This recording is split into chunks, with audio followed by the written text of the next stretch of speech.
good morning or good afternoon or evening, depending on your location. Let me greet each one of you very warmly.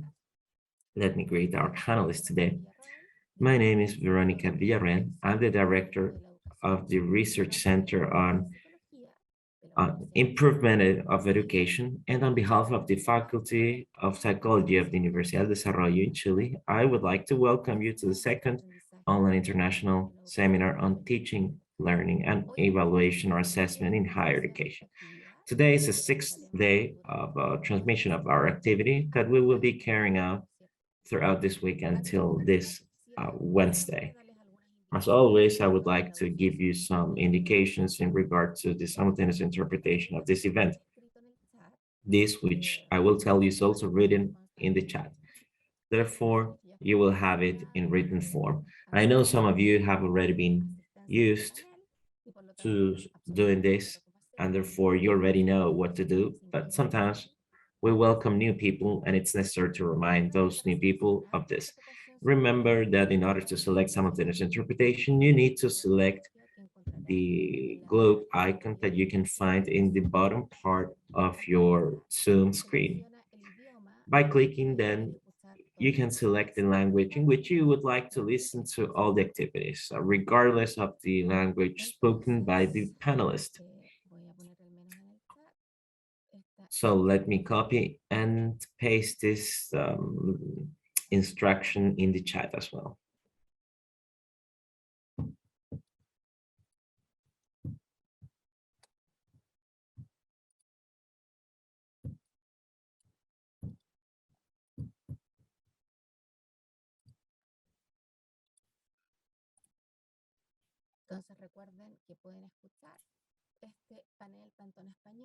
Remember, you can listen to this panel in English and in Spanish. Remember, you can ask your questions by writing them down in the Q&A section in the bottom part of your Zoom screen. We would like to kindly ask you to use the chat only in cases of technical issues. Let me remind you that this activity is being live streamed at our website, udd.cl. And remember that all videos will be available on our website, uddtv.udd.cl. All PowerPoints will be uploaded in our website until Friday. So they will be in English and Spanish. We hope that technology and connections will be working properly today, but we ask you for your consideration should we encounter any technical issues. As always, we would like to invite you to constantly visit our website, psicologia.udd.cl, and please follow us on our social networks at Psicologia UDD. Let me introduce Dr. Paivi Tindiala with her presentation entitled Learning at the Interface of Higher Education and Work, Experiences of Students, Teachers, and Clients or Customers in the Workplace. Dr. Paivi Tindiala is a professor at the Finnish Institute for Educational Research at the University of Jyväskylä in Finland. The research area of Professor Tindiala is learning and teacher in higher education, and her research focuses in particular on learning at the interface between education and work, as well as on the professional development of teachers. Dr. Paivi Tindiala has published numerous publications or articles both internationally and nationally, and has served as editor-in-chief of the Educational Research Review. She is currently a member of the International Board of Educational Research Review and Vocations and Learning. I would like to welcome Paivi.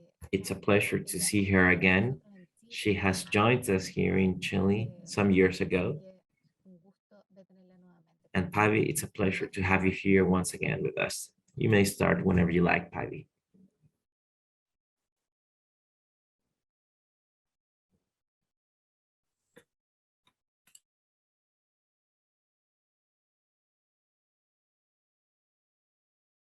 Thank you very much, Veronica, and buenos dias, or good morning or good afternoon, wherever you are. Now, the important question, can you see my slides? Yes, it's perfect. Okay, great. At first, I'd like to thank the organizers of this conference for the invitation to be here. It's a great pleasure and an honor. And as you heard, I work at the Finnish Institute for Educational Research of the University of Jyväskylä, Finland. And in this photo, you can see a little part of our campus, these white buildings at both sides of the lake. And my office is in a small white building here. And as Veronica told you, my topic today is learning at the interface of higher education and work. And I have been working with this theme with my colleagues, Anne Virtanen, Eeva Kallio, Maarit Virolainen, and Hannu Heikkinen. And much of this presentation is based on our recently published book chapter, where we examine this topic from students, teachers, and workplace partners' point of view. But I will also refer to other studies as well, and here are some examples of those studies. But at first, some background. As we all know, we are living in a complex world, and we are facing many global challenges. And a few years ago, experts said that major challenges for future professionals are globalization, digitalization, and robotization. But now we see that sustainability and climate change and the pandemic are even more fundamental issues at the moment. And as regards higher education, I think we need to anticipate what kind of competencies our future graduates need when they move to work and deal with different global and local challenges. And in this table, I have collected some answers to the question, what kind of skills and qualities are needed in our complex world? World Economic Forum has listed top key skills such as problem solving, critical thinking, creativity, technology use, and resilience. All these are important, but even at the beginning of the millennium, Ronald Barnett emphasized that not only competence or knowledge and skills are important, but also certain human qualities such as carefulness, thoughtfulness, and humility are needed. And recently, many researchers have started to argue that what we need above all is something that is called wisdom. And I think that our challenge is to develop higher education in a way that it contributes to the development of all these skills and qualities, but especially wisdom in our students. And the question arises, how to do that? And so how to develop generic skills and human qualities and wisdom?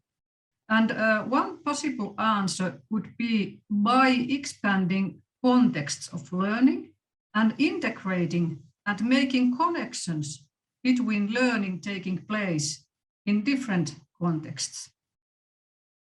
There is a lot of research that showing that workplaces can be important sites for learning, both for employees and for students. And with my colleagues, we have been studying student learning at the interface between education and work for years. And next, I will present you some findings of our studies. And these findings are based on studies listed here. And in these studies, we have examined two kinds of work-related or work-integrated learning. First, work-based learning, where students are working at the workplace as trainers.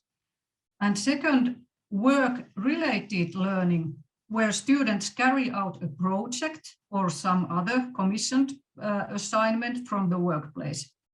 But actual working takes place mainly at the university and only occasionally at the workplace. And in one of our recent studies, we have elaborated a classic BICS model of learning for the purpose of describing student learning at work. And I don't go into details now, but most important words are those three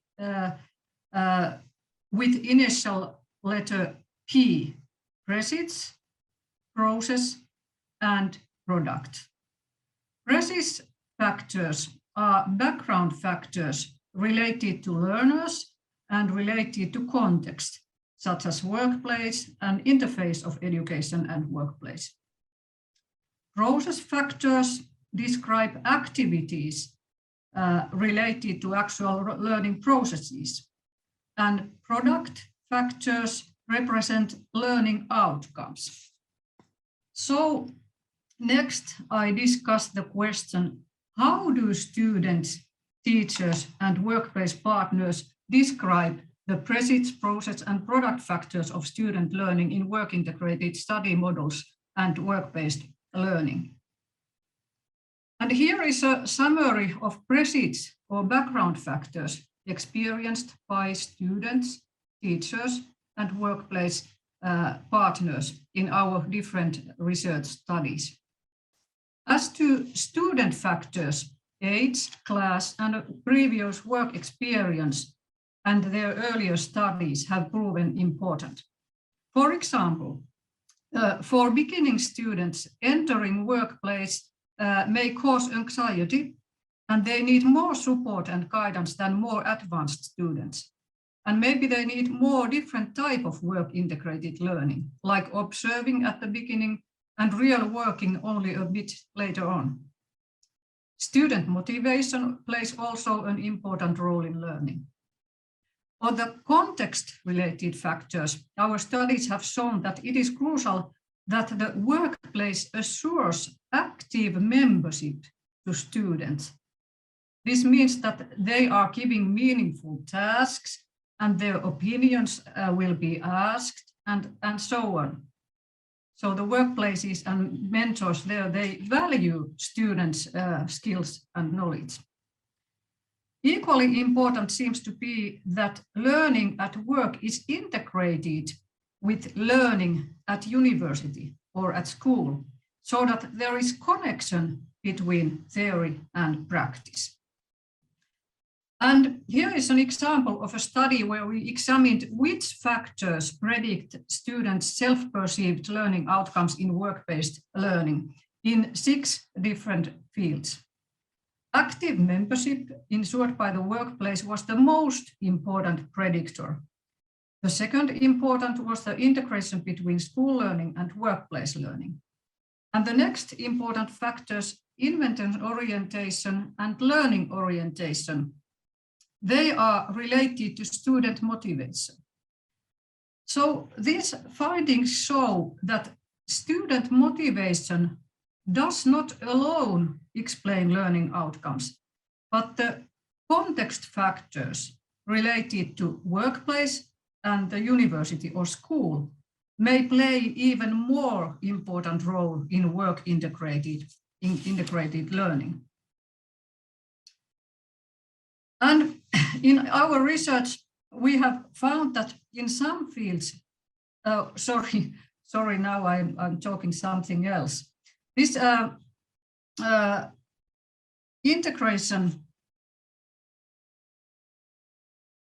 integration was missing in some of our studies. And this means that students' work experience in these studies or these workplaces remained as a separate entity from their other studies.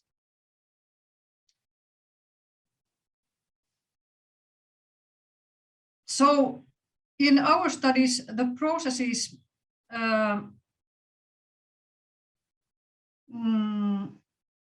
Sorry. Anyway, it seems crucial that this integration of learning at school and at workplace, it is crucial for learning, and it is teachers' job to guide students to integrate these activities. So sometimes it has been missing. Sorry, now I think I have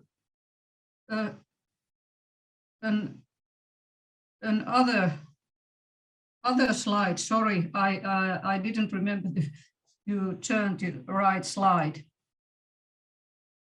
So for workplace partners, processes of university collaboration of workplace partners have included not only working together with students as a mentor or expert guide, but also learning with students. They talked about learning about students' guidance needs and tasks planning, but also the subject of the project. So mentors learned as well.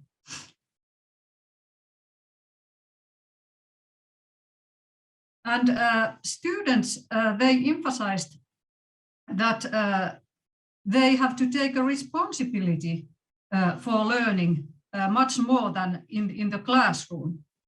And in some studies, students also talked about reflective activities and this integration of theory and practice, but this was sometimes missing in these studies, as I just mentioned. So in some of our studies, this integration of school learning and workplace learning was regarded as most important factor that explained students' perceived learning outcomes at the workplace, while in some other studies it was the second important, as I showed in another slide.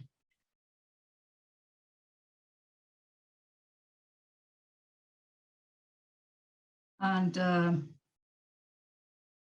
then I think we need to go to, sorry, I can't, the problem is that I can't see the title. Yes, now I am in product factors. Okay, so this table shows the outcomes of product factors for working integrated learning. And you can see here that students reported a wide variety of skills they had learned, and many of those skills were included in the list I showed you before. For example, social skills, thinking skills, and reflection skills.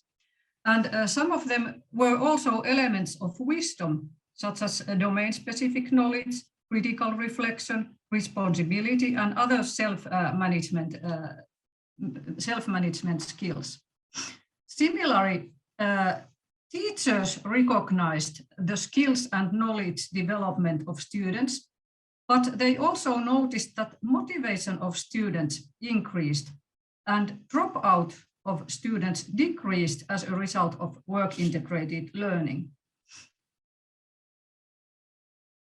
And here is, now for some reason, I can't move my slide. This is a problem. I should move, now it turned, yeah, okay. So this is an example of a study we have where we examined intrinsic motivation of students during a course where they carried out a commissioned project for business or public sector organizations. And these studies, these students were studying information system design. And at the beginning and at the end of the course, students answered a questionnaire about their motivation and self-regulation and learning. And in this figure, we can see from this solid line that those students who scored high in self-regulation of learning also scored high in intrinsic motivation at the beginning of the course. And at the end of the course, their motivation remained high. But those students who had low self-regulation, this dotted line here below, they had the lowest motivation at the beginning of the course, but their motivation increased significantly towards the end of the course. So in terms of motivation, these students with low self-regulation and low motivation, they benefited most of work-integrated project work. Teachers also felt that they themselves benefited from deeper relationships with workplaces in terms of professional development. And teachers similarly recognized the skills and knowledge the students had. Oh, I think I said this already. And teachers thought that they had gained insight into changing competence needs and demands in the world of work. And they had learned new ways to working as a teacher, and they had got new skills as a teacher. Also, workplace mentors listed several benefits from university collaboration. Some of them told that when they are too busy to experiment with some kind of development need, they can assign the task to students, and at best, new products or new services or new practices may arise. They also said that when students arrive to the workplace, employees may need to reflect on their possibly bad practices and renew them so as not to teach bad practices to students.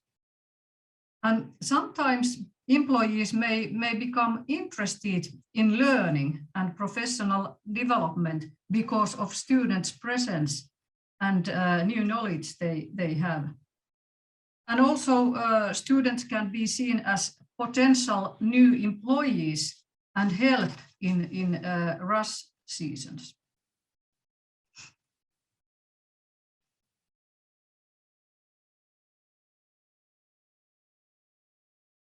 Sorry. Okay, now I find this.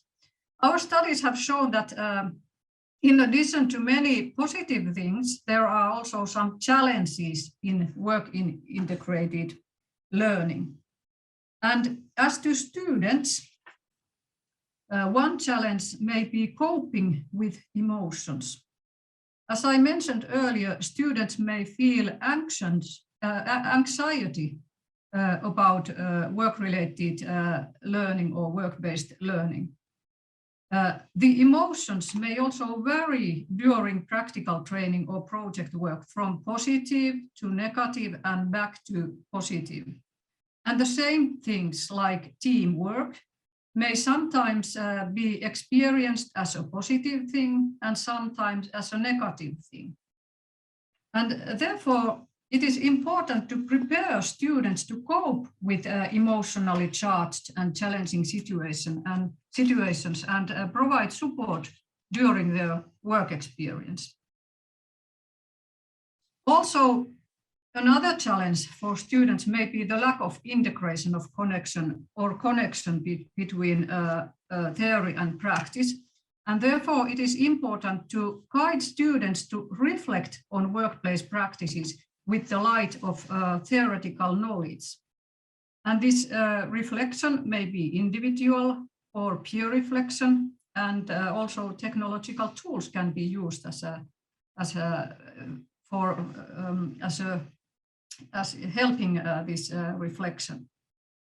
And as Stephen Billett has stressed, reflection is important in all phases of work experience, before, during, and after it.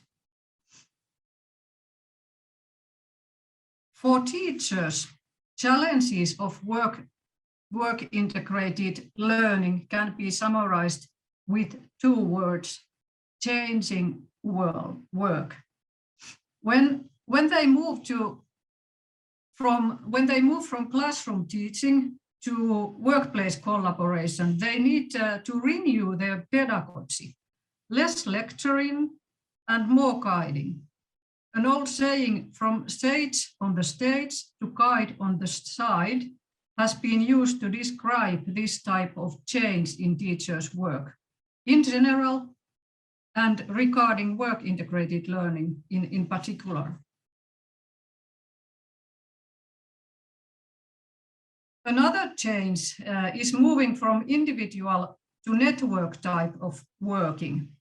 Organizing work-integrated learning requires networking and collaboration with workplaces and often also with other teachers. Sometimes teachers find challenging the fact that they can't control work-based learning. And for this reason, good relations with workplaces are important.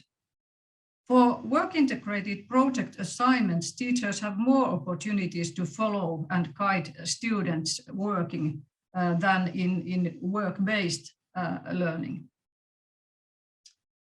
Variation in the quality of workplaces in terms of supporting learning is also a challenge for many teachers. Most workplaces, they support student learning in many ways, while some others are less supportive. For this reason, it is important that students can have work experience in more than one workplace during their studies.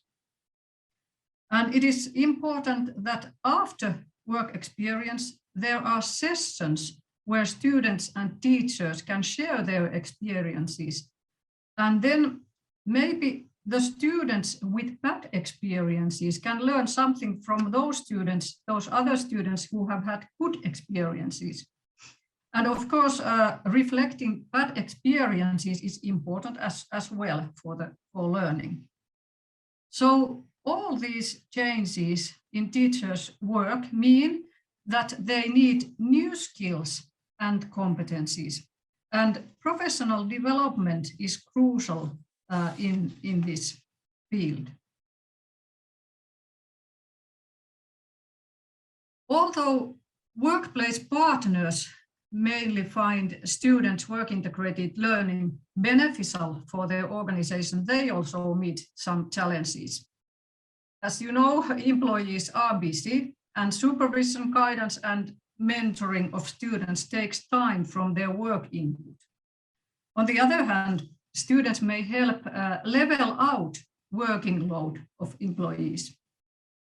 Variation in skills of students, mentors' insufficient knowledge about curricular goals, and different time schedules between education and work are also experienced as challenges by workplace mentors.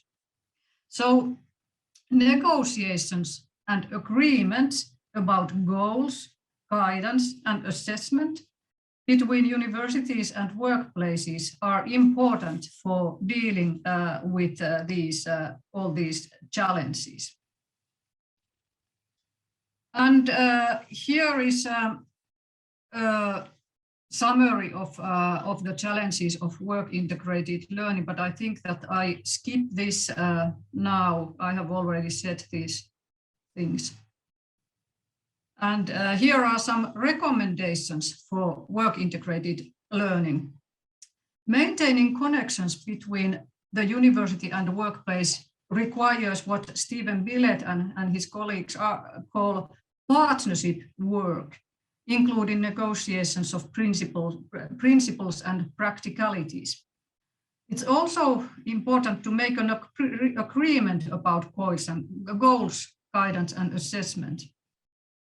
And preparing students about practices, procedures, learning tasks, as well encouraging active agency and providing guidance are crucial.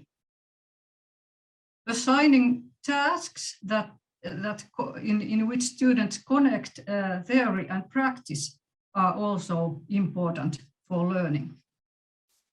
We also recommend arranging different forms of work-integrated learning for beginning and advanced students. and taking individual needs into account. Reflection, feedback, and tripartite assessment, where students, teachers, and workplace mentors assess together students, have proven useful for learning. And as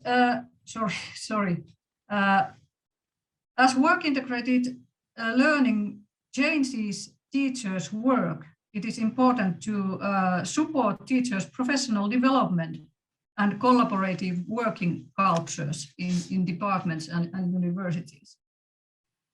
And supporting workplace trainers or mentors is equally important.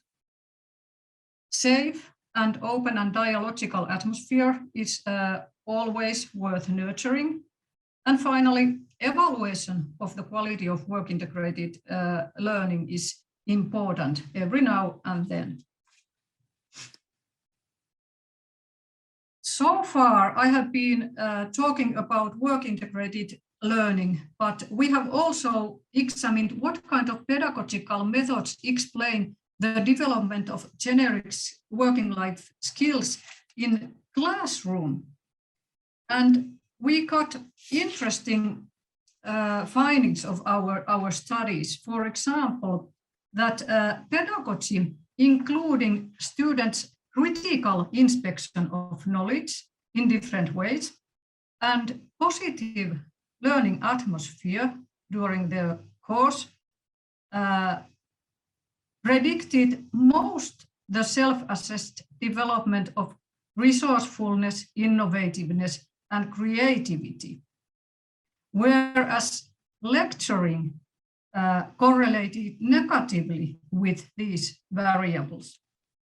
In other words, the more there were lecturing in these courses, the less students felt that they had learned creativity or resourcefulness or innovativeness. And another variable measuring creativity, ability to operate in new situations, was explained by the interface, by acting at the interface between theory and practice, and sharing and utilizing students' earlier experiences and knowledge. And here, reading loaded negatively to this variable. Thus, the more reading was included in the course, the less students felt that they had learned to operate in new situations.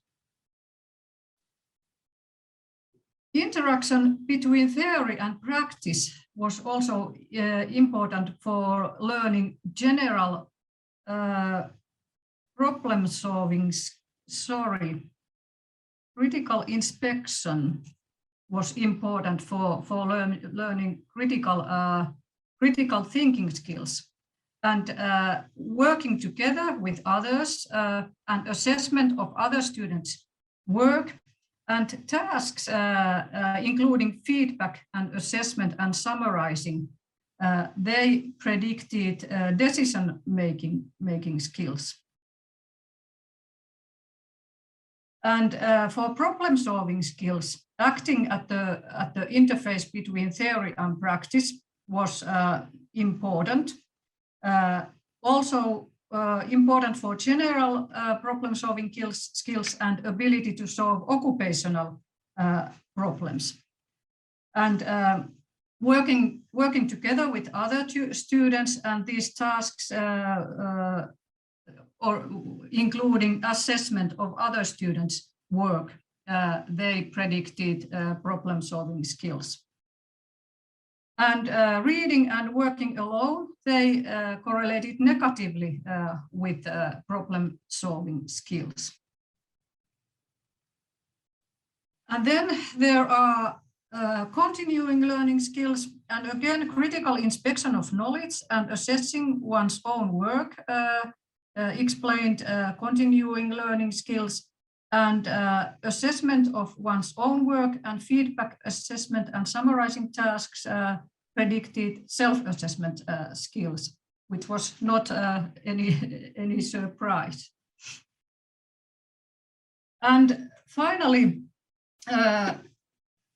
we have 3 kinds of social skills: interaction skills, collaboration skills, and looking at things from other people's perspective.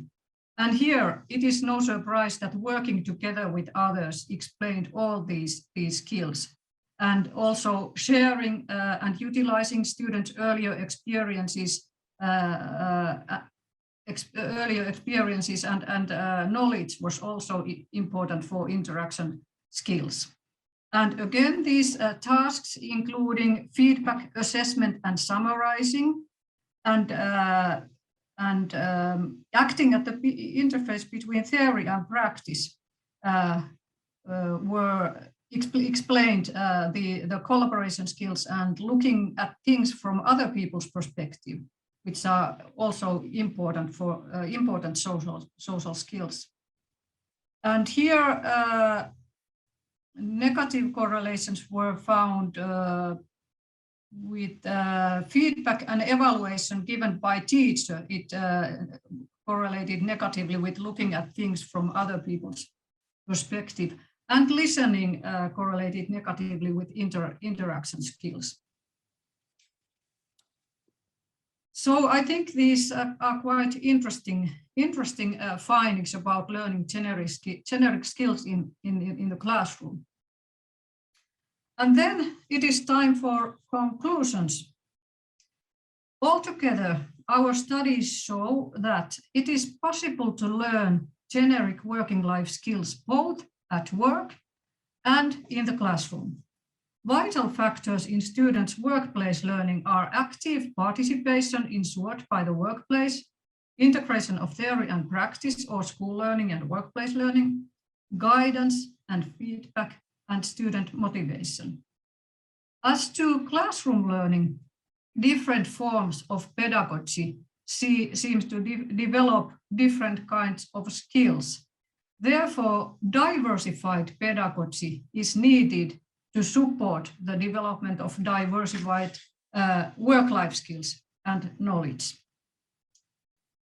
And traditional forms of teaching and learning, like lectures, reading, and working alone, seem not to develop generic skills, but it is important to remember that they are still important for acquiring knowledge and developing understanding.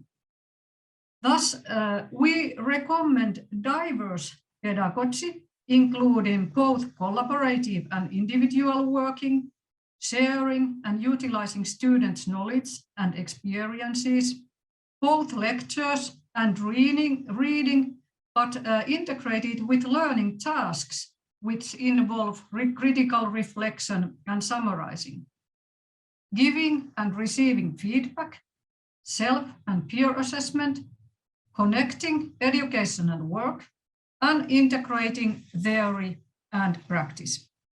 And in the future, it is important to examine this kind of pedagogy not only from the perspective of learning generic skills, but also from the perspective of the development of wisdom.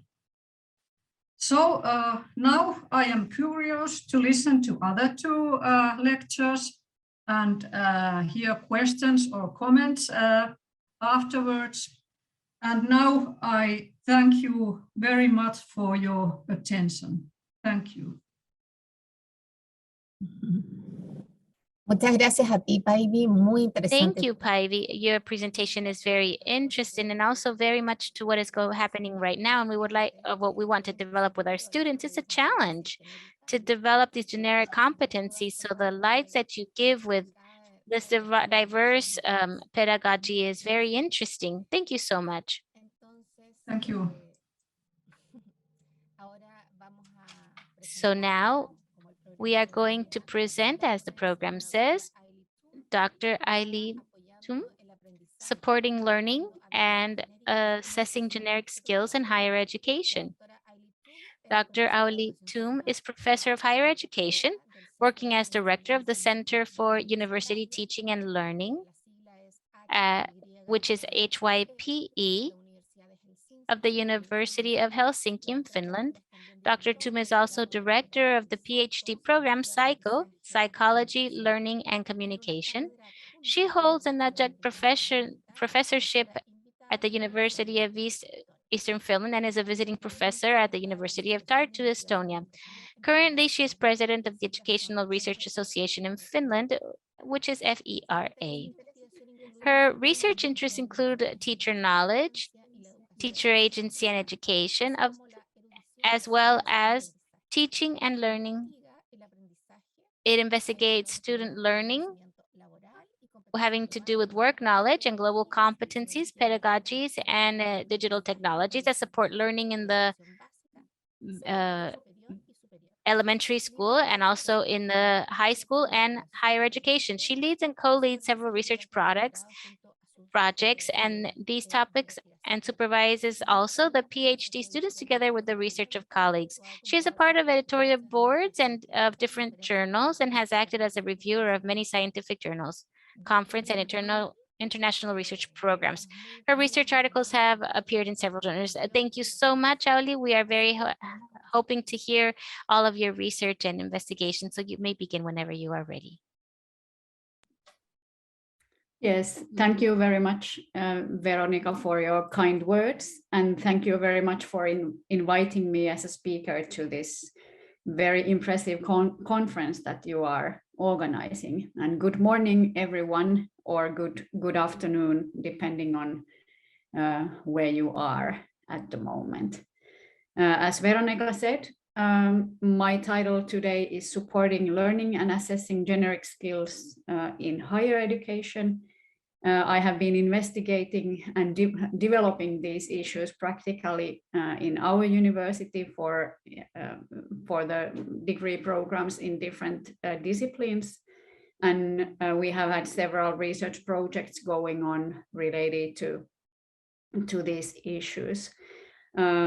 I have some overlaps, of course, with these things that Päivi already presented, and it is, I think, the idea of hold this session that we elaborate the same issues from slightly different perspectives. We have also quite recently collaborated with Päivi in terms of a very broad research and development project related to these generic skills and working life skills development in higher education. Päivi was the director of the whole project, and it involved several higher education institutions in whole Finland. We have also projects funded by the Academy of Finland and EU regarding the topics that I am talking today. So on this slide, you see the overall structure of my presentation today.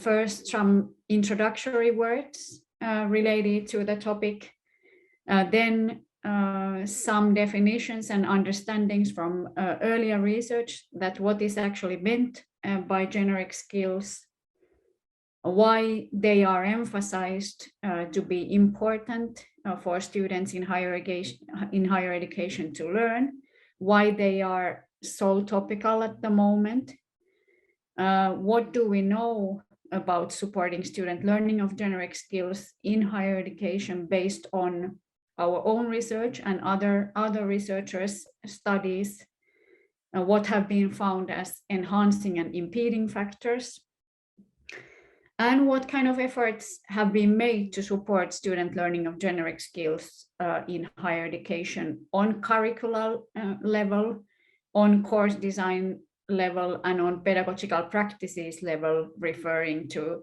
the interaction between teacher and students.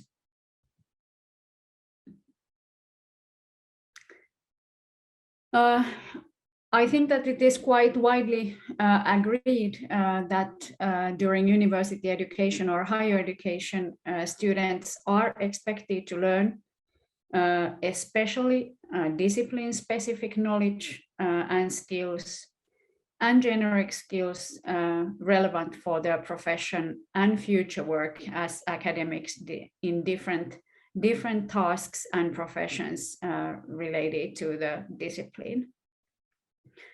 But as we heard already, based on Päivi's talk, conceptions regarding academic expertise and necessary knowledge and skills have changed rapidly during the recent years.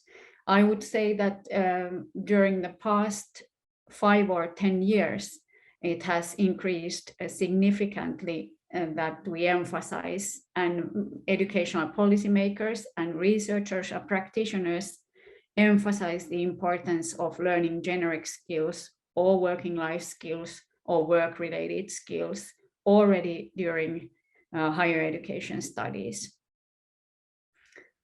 And we understand, and many other researchers as well, understand generic skills as key capabilities for academics to be able to work in changing professional environments and develop throughout the career. So it is not only that they are able to study in university or in higher education, but the current and future working life is assumed to be so that academics or academic professionals need this kind of skills for their learning and development throughout the career and in different positions and workplaces and tasks that they are doing after the completion of the university studies. And I would like to say that university education is one of the most important interventions for young generations' life and learning that we do systematically. And it really matters that what kind of pedagogies we use in higher education when we try to cultivate students' discipline-specific knowledge and skills learning, but also generic skills learning that we perceive relevant for studies in higher education and collaborative academic work in the future after the university education. I think that it's a very interesting question that what is actually meant by generic skills. Researchers talk about them, they define them theoretically and conceptually, and we have learned that their definitions are really versatile and varied. There are different kinds of emphasis, perspectives, viewpoints brought in to the discussion of the generic skills. And some researchers grasp generic skills as wholeness, including several different kinds of aspects like critical thinking, problem solving, collaboration, communication. And some researchers explore specifically, for example, critical thinking or argumentation or self and co-regulation of learning. And this all versatility exists at the moment. Generic skills are also defined and discussed extensively in educational policy documents and in curricula of higher education, and actually also in educational policy documents preceding higher education, upper secondary and also comprehensive school. So these are identified as really key skills or capabilities that need to be learned during the educational path. And what we have also perceived is that generic skills vary a lot from practical to a very complex skills to very analytical and intellectual skills, depending on the emphasis that the researchers or practitioners take in various contexts. We have also found and realized that not only the various researchers, but also when we look at the research done in various disciplinary contexts, there is a variation that how generic skills are understood and defined. Hard disciplines and generic skills related to them can be slightly different compared to those that are emphasized in soft disciplines. Also, in basic sciences and applied sciences, there are differences regarding the emphasized generic skills. But still, it is possible to say that there are more similarities between the researchers regarding these different disciplinary contexts than differences. So there are certain generic skills that they all agree to be important. And they are considered as generic and as important in any discipline. And what is also agreed that they can be developed and utilized in both university and work contexts. It is also quite typical to define and understand what we mean by generic skills by considering them together with domain-specific knowledge and skills.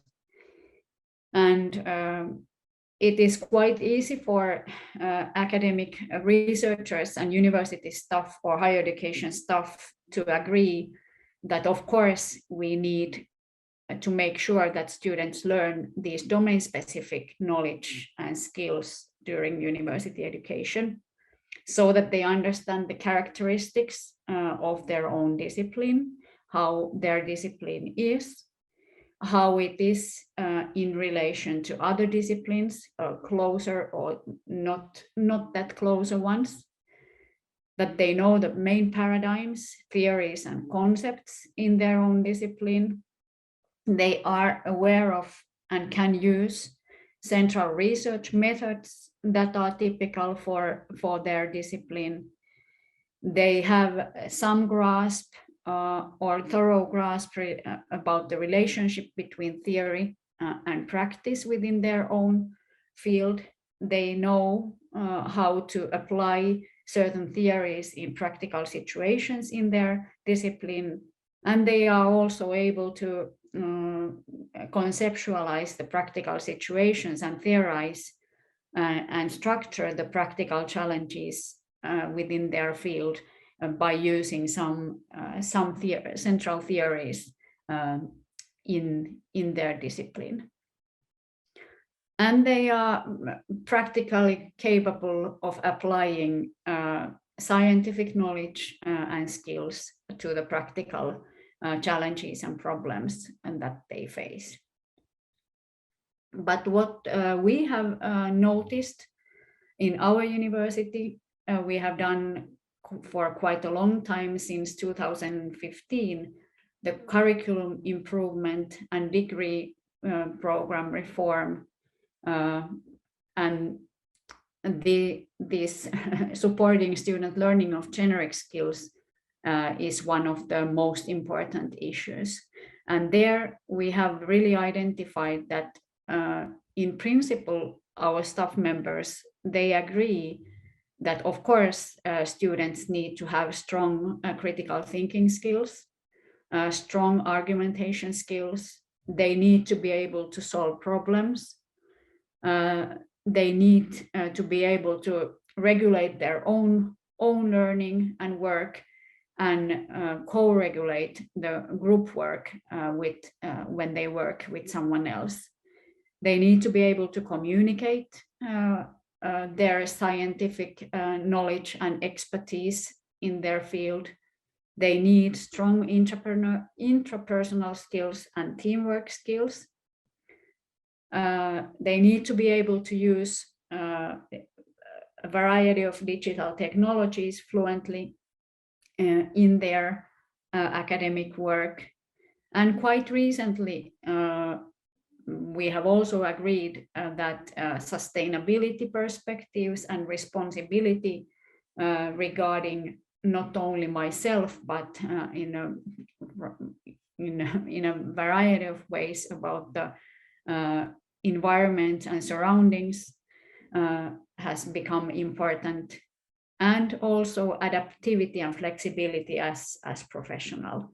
These are in principle quite broadly agreed, but when it comes to practice of curriculum work or practice of one's own teaching and using different methods to enhance learning of these skills or assess these skills, it seems that it's relatively challenging for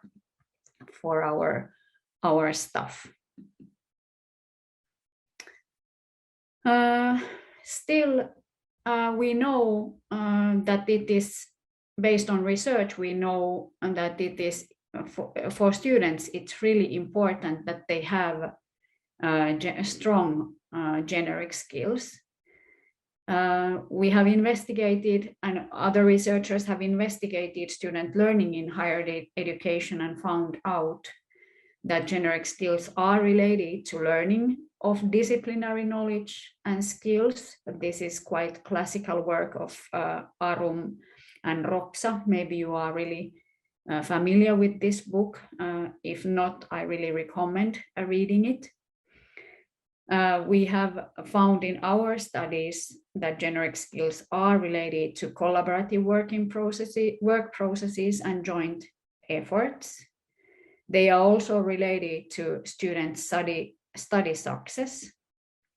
For example, higher grades from courses, higher thesis grades, and especially analyzing information, critical thinking, and making arguments, and looking for solutions. These all were related further in higher thesis grades.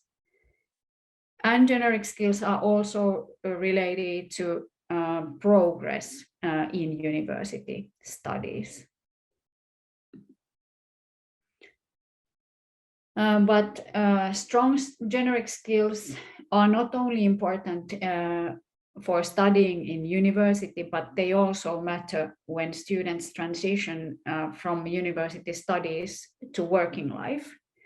They are related to development of expertise. They are related to satisfaction with degree and experiences of usefulness of degree of working life. And also, really importantly, for the employability and success in working life, as well as job satisfaction. So these are really big things, and it really matters how we aim at guaranteeing that our students learn as strong and versatile generic skills as possible. Of course, researchers and we also have found challenges in student learning of generic skills. Again, Arum and Roxa and also Päivi have found that some students' generic skills do not develop during higher education. And Arum and Roxa has even the finding that some of the students go backwards in their mastery of generic skills. And of course, this is really concerning. And because strong generic skills are related to learning of discipline-specific skills, of course, it's understandable that if generic skills are underdeveloped, disciplinary knowledge may be difficult to learn. So this shows that generic skills are tools for learning in university. And we have found, and our other colleagues in Jyväskylä University have found that there is a great variation in students' entry-level generic skills. Some students have really strong mastery with generic skills than others. And although, for example, in our contexts, we have certain fields are really competitive, so we have quite strict entrance examinations that also focus on academic qualities and characteristics of our applicants.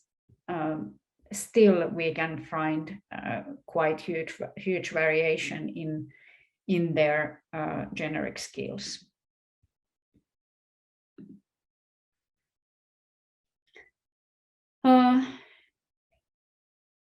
So we all agree, or we agree with several researchers and practitioners, that it's really important that we take into account student learning of generic skills.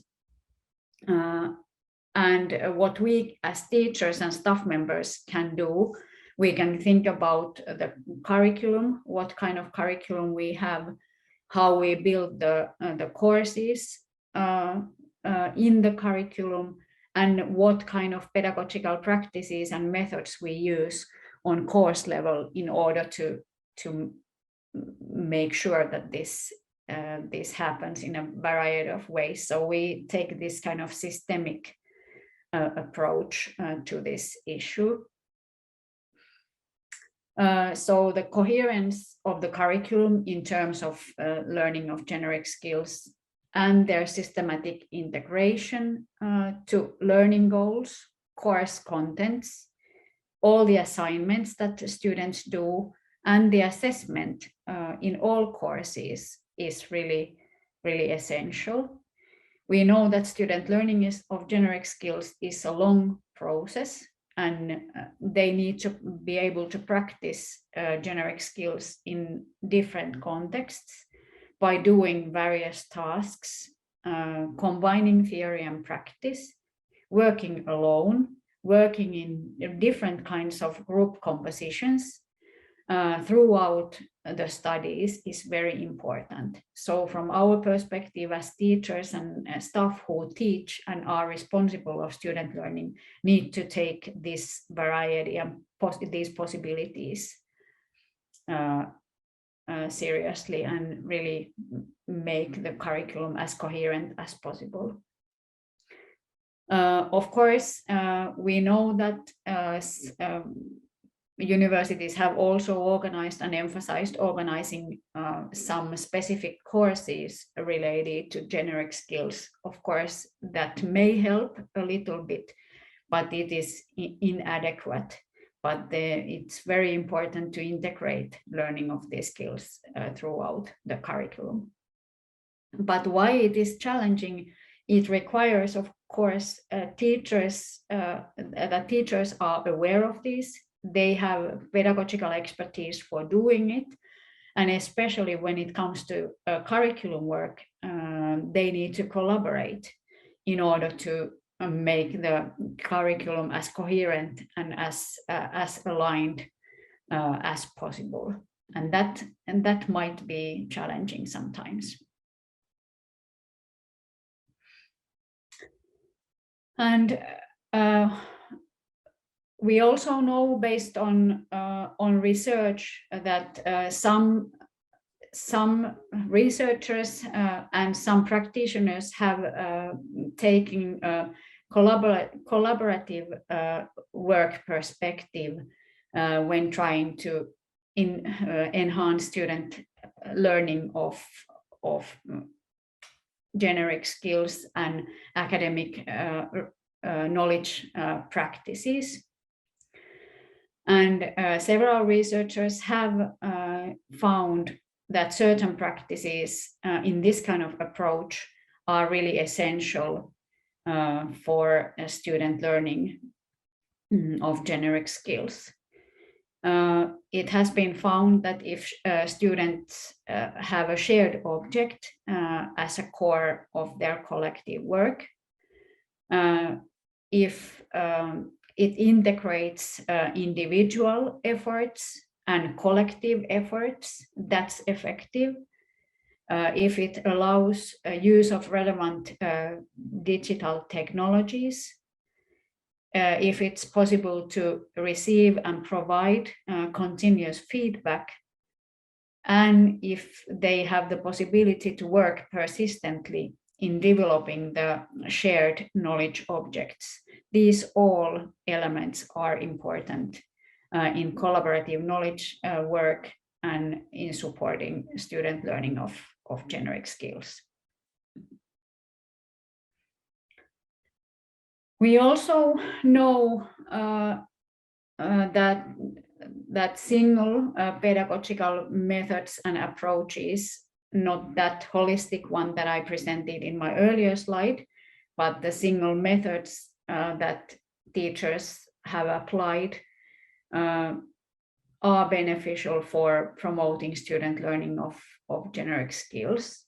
There are quite extensive amount of research on problem-based collaborative learning, project-based collaborative learning, integrative pedagogy, collaboration with multidisciplinary working life experts, and work-integrated learning that have been shown effectively. Also, the use of concept maps, real and authentic dilemmas and performance tasks, use of versatile knowledge sources, and long and collaborative work processes are effective in student learning of generic skills.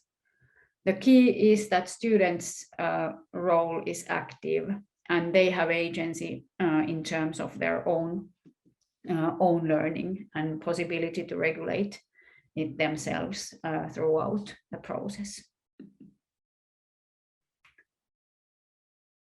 We also know that assessment plays a key role in student learning in general, and also in student learning of generic skills. And this also relates to the coherence and alignment of the curriculum. And when and if both discipline-specific and generic skills are set as learning goals in the curriculum, it is very important that these are also assessed in the different courses. So what is aimed? So it is important that it is also assessed. And assessment is a very powerful tool in teaching and learning process, and that's why it really should focus on those issues that students are aimed to learn. And here we also come to the challenges that we have also faced practically. So teachers are traditionally very used to assess discipline-specific knowledge and skills, and they find it really challenging to assess student learning of generic skills. So, and set criteria, for example, assessing learning of critical thinking or problem solving, or collaboration skills, or this kind of things. But they need to be integrated to the assessment if they are set as learning goals. And students' active role also in assessing own learning of generic skills is very important.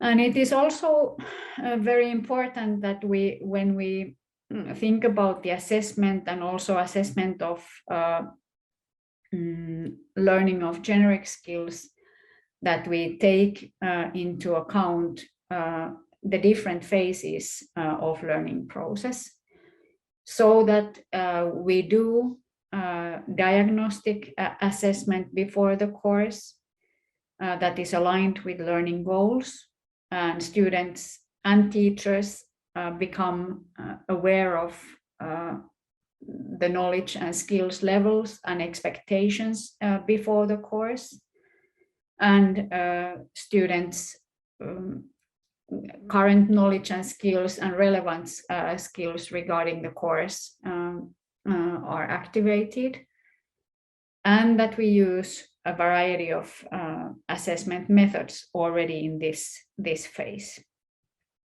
Really important for learning of and supporting learning of generic skills is that the assessment during the course is done in multiple different ways. And again, the alignment with learning goals is really important here as well. and so that few students give and receive feedback during the learning process. They also receive feedback from peers and teacher, and they also evaluate themselves. And it is also important that the focus of assessment changes during when it comes to formative assessment, so that issues that are at the focus of learning, they are also in the focus of formative assessment. And of course, this is the traditional way of assessing students that we tend to do at the end of the course or after the course. It is of course important as well. Again, alignment is very important, but also that it provides information on how students have learned, what they were supposed to learn. And it helps students and teachers in identifying the strengths and further areas of development when students enter to next course in the program, so they have this information in mind. But what I want to emphasize here, that it's really important to use a variety of assessment practices to support student learning of generic skills. And here is one slide related to self and peer assessment, why it is especially important. They are the activities that really activate students to think about their goals and what they have achieved and how far they have gone. It develops their reflective skills. They also combine learning and assessment processes, because they reflect what they have done and how they have worked, what kind of strategies they have used, what kind of challenges they have faced. These assessment practices also support higher quality learning outcomes. Students receive feedback about their own learning. It can, to some extent, reduce teachers' workload. And it, of course, requires clear assessment criteria and instructions so that students are able to do aligned assessment. So what I want to emphasize here, that it's really important that we promote student learning of generic skills systemically, on curriculum level, on course level, and on teaching and learning situations. And that the goals that we set, the contents that we choose, teaching and assessment methods and assignments that we choose, they are really aligned and they support student learning of generic skills. And I really am aware that this is this is challenging, but this is the way to go and the direction to go when we build stronger and more relevant curricula for higher education. And of course, we know that there are challenges in integrating learning of generic skills to curricula and courses. This requires quite advanced and developed curriculum thinking and understanding and designs. And it requires that we have more resources to support student learning. We also have noticed, as I already mentioned, that there is lack of understanding of importance of student learning of generic skills among staff members, among degree program directors, and of course students themselves. They are in a way, traditionally they are embedded to the teaching and learning of domain-specific things, and they are sometimes quite challenging to explicate. And what I mentioned also earlier, that teachers perceive that they lack pedagogical skills, skills related to teaching and assessment methods to support student learning of generic skills.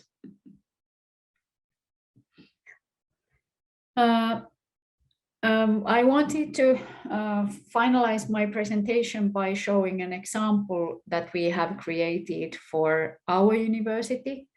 As I told in the beginning, we have had a degree reform going on in our university since 2015. The emphasis has been on working life relevance, student learning of both discipline-specific and knowledge and generic skills, employability of our students after they complete the studies.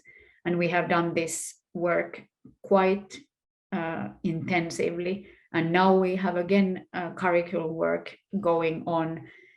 And it is especially the issues related to generic skills and how to support their learning in the curricula and the degree program level and on individual course level. So we have tried to create support materials that are concrete enough so that our degree program directors and boards of directors and individual teachers could utilize in their work, so that they are concrete enough for these processes.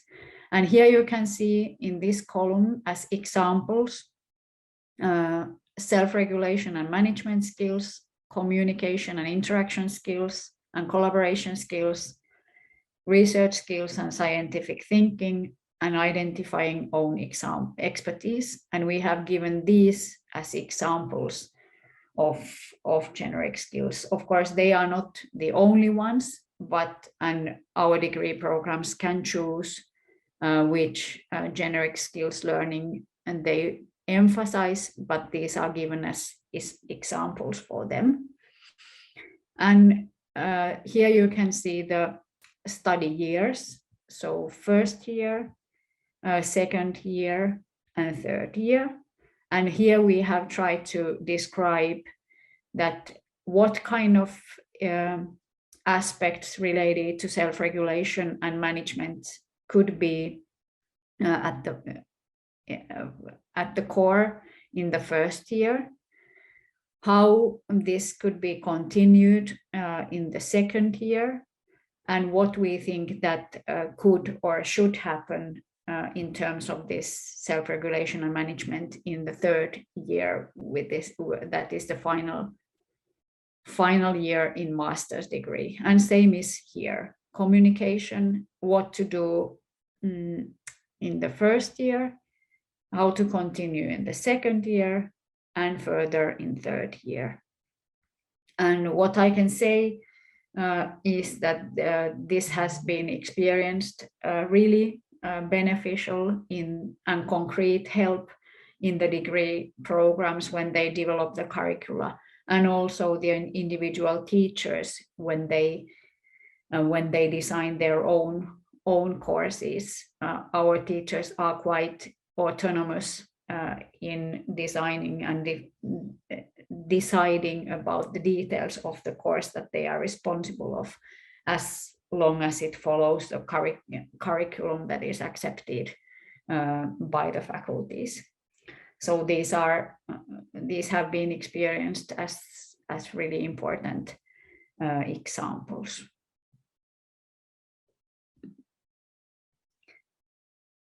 I want to thank you for your active listening and attention. As I said, I have been doing this work, and I'm doing this work in collaboration with several colleagues, both nationally and internationally. Liisa Ilomäki, Minna Lakkala, Hanni Muukkonen, Heidi Hyytinen, Tarja Tuononen, and Katri Kleemola. And we have received funding from various sources, Academy of Finland, Finnish Ministry of Education and Culture, and Horizon 2020. So thank you very much for listening.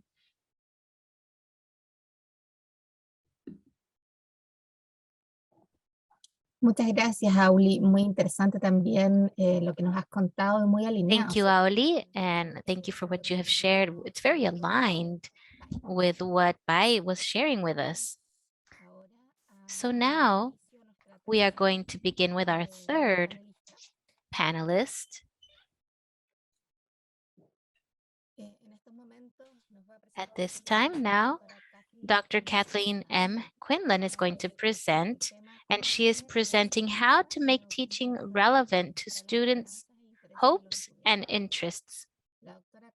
Dr. Kathleen M. Quinlan is currently Professor of Higher Education and Director of the Center for the Study of Higher Education at the University of Kent in the UK. Since 1990, she has contributed to the research and practice of higher education through academic and leadership positions at world-leading universities in the United States, Australia, and England. She is the author of more than 45 peer-reviewed journal articles, 2 books, and 10 book chapters. She is known for her research on student development in higher education and the specificity of the discipline in learning and teaching. Her current research focuses on arousing and supporting student interest during higher education. Over the past 10 years, she has been Senior Grant Researcher for the Center for Transforming Access and Student Outcomes, the Higher Education STEM program of the Royal Academy of Engineering, the Leadership Foundation for Higher Education, and her own university, as well as a co-researcher, on a scholarship from the Higher Education Careers Advisory Unit. During this time, she has given 33 talks, including 10 keynote speeches. So we thank Kathleen that you are here. I welcome you, and you can begin whenever you are ready. Great, thank you so much. Buenos dias y buenas tardes. Good morning and good afternoon, depending on where you are. It's a beautiful sunny afternoon here in Canterbury, England. Thank you so much, Veronica, for the invitation. It's a pleasure and a privilege to be participating in this conference with so many impressive speakers from around the world. So in my talk today, see if I can get these slides to move forward. A longstanding principle of effective learning in higher education is to ensure that learning is relevant to students. Relevance can be defined as a learner's subjective sense of the extent which an object, and by object I mean a topic or a learning activity. I don't just mean a thing like a stapler. So the extent to which this instruction or topic or learning activity is personally meaningful to them. So it's about a personal connection that students have. In this talk, I will present a series of studies that I've conducted that are all related to the question of how we can make teaching relevant to students' hopes and interests. So first, in order to make it more relevant, we need a better understanding of what students find to be what they find personally meaningful in higher education. So in the first study, my colleague Alina Salmon and I surveyed students to determine what students' hopes were for university study. So in this online survey, 1,772 first and second year undergraduates who were enrolled in a UK university that was ranked kind of in the middle of the UK league tables answered a simple question. And it's useful to note that the students were mainly traditionally aged, that is to say, they were 18 to 21 years old. But they were also racially and culturally diverse, and they were enrolled in a wide variety of different subjects, both pure and applied subjects. So we simply asked them, when you decided to come to this university, What learning experiences did you want? And we then thematically coded their open-ended responses, which averaged about 20 words per response. And first we coded them very close to the language that the students used themselves. And then we grouped them into higher order categories. And in part that was informed by my own 2016 paper in which I examined how emotion matters in 4 key relationships in higher education. So in that 2016 paper, I proposed that students have 4 key emotional relationships during higher education. That they have a relationship with their subject, indicated here by the compass symbol. That they also have and value and need an important emotional relationship with their teachers, with their peers, and with their own growing selves. So here I was emphasizing the idea that as students grow and in their understanding of the subject, they're also understanding the world and their place in it differently. They're growing in confidence, perhaps, or a sense of what's right or just in the world. So this is a changing relationship with their own selves and their knowledge and priorities and understanding of what constitutes knowledge. So I've characterized these as emotional relationships in order to emphasize the more human dimension of education that's often lost in our talk about thinking and analysis and problem solving, and to some extent to doing practical aspects. But we tend to speak less about emotion when researching higher education. So in that 2016 paper, I proposed ways that teachers could strengthen each of these key relationships.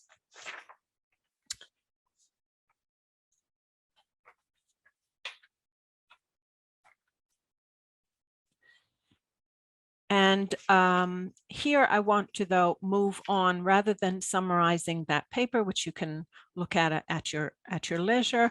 I would like to move on to talk a little bit about what I found in this study with Alina Salmon about what students' hopes were, and then reconnect that back to that framework of student hope, students' key relationships.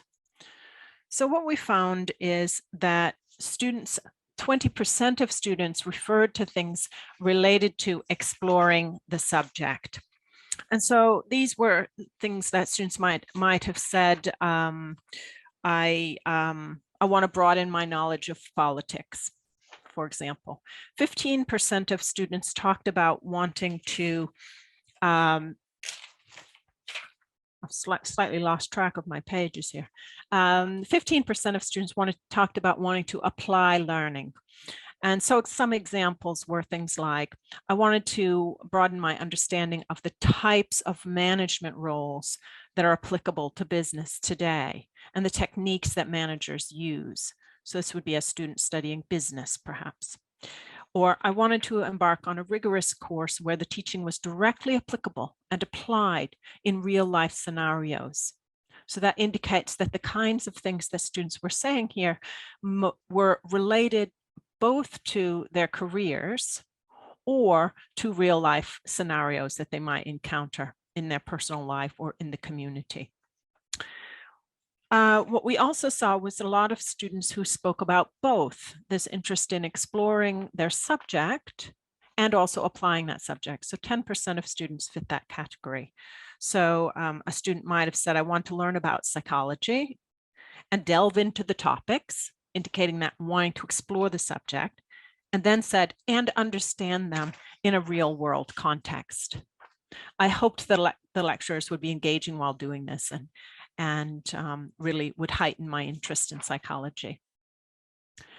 11% of students talked about growing as a person.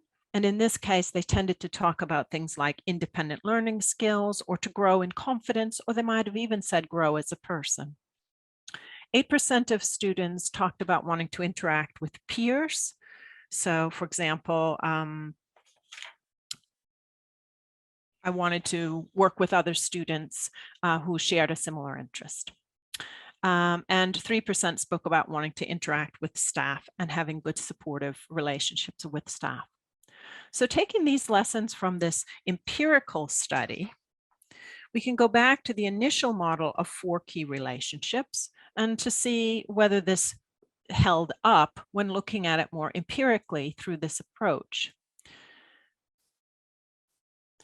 And what we see here in updating the original is that, yes, students do have hopes that are related to exploring the subject, to interacting with staff, to interacting with peers, and to growing as a person, what I had originally called a relationship with themselves. But what came through so very strongly in these findings was the importance of applying that learning. Typically, that was connected to their exploration of the subject. That was the explore and apply groups. But I think it's worth updating the original 2016 idea of 4 key relationships to suggest possibly 5 key relationships that need to be nurtured to make higher education relevant and meaningful to students. And that is to think about their connection to their relationship with the world at large, beyond the walls of higher education.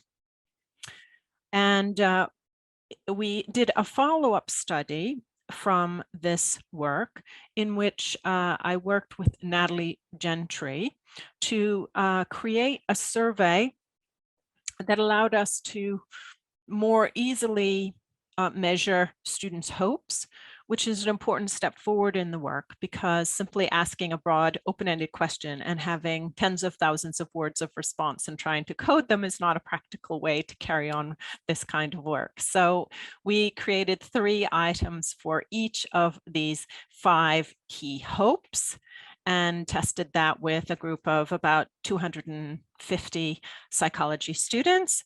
And we found that it came out very similar to what we were proposing it did. So the study, the survey has good kind of dimensionality. And we also were able to validate that students tend to endorse multiple hopes. They tended to endorse all of these hopes on a Likert scale of 1 to 5. So the mean scores for explore subject, apply learning, and grow as a person were the largest, as reflected in these larger circles here. They had mean scores of between 4 and 5, which means important to very important to students. Interacting with peers and interacting with staff as hopes for higher education were also important, but not quite as important as those top 3. So they had mean scores of between 3 and 4, which would be somewhat important to important.